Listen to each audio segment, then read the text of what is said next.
ఇవాళ లంక గ్రామాలకి ముప్పుకు గురైన ప్రాంతాల కోసం ఇక్కడ కొంచెం రిలీఫ్ పునరావాసం కల్పించడానికి ఫౌండేషన్ తరఫున వచ్చామండి. మాకు ఇక్కడ ఇట్లా జరుగుతుంది అని చాలా మంచిగా కరెక్ట్ ఇన్ఫర్మేషన్ ఇచ్చారు. లోకల్ నాయకులు కానీ, స్వచ్ఛందంగా వాలంటీర్ చేస్తున్న వాళ్ళు, అలాగే జర్నలిస్టులు అందరూ కలిసి ఇచ్చిన లిస్ట్ చూసుకొని అలా సహాయం అందని ఏరియాస్ వరకు వచ్చాము. ముఖ్యంగా పార్టీలకు అతీతంగా ఎవరైతే నిజంగా ఎఫెక్ట్ అయ్యారో పెమసాని ఫౌండేషన్ ద్వారా వాళ్ళకి అందించడానికి వచ్చాము. గ్రామాలందరిలో కనుక్కుంటా ఉన్నాం మేము. ప్రజలు కూడా హ్యాపీగా ఉన్నారు. రిలీఫ్ కార్యక్రమాలు బాగా అయినాయి, మాకు సహాయం అందుతుందని.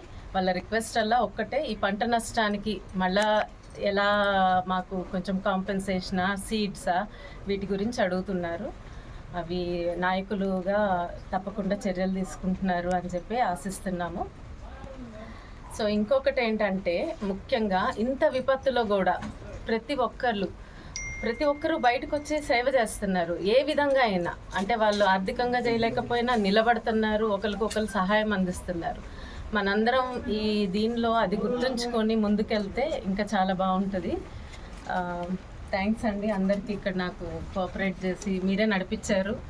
మేము ఓన్లీ సహాయం చేయడం వరకు ఆర్థికంగా, మా ఫౌండేషన్లో కూడా అందరు స్వచ్ఛందంగా వచ్చే వర్క్ చేశారు. పగలు రాత్రి ఈ టైంలో వెళ్ళి రీచ్ అవుట్ అయ్యి చేయడము అంతా. Thank you for every one support.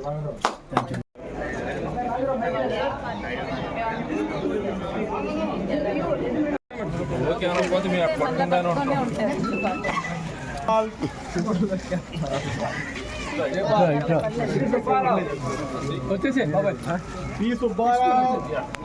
వచ్చే నువ్వు రా, ఫోటో తీసుకోవాలి. Okay madam.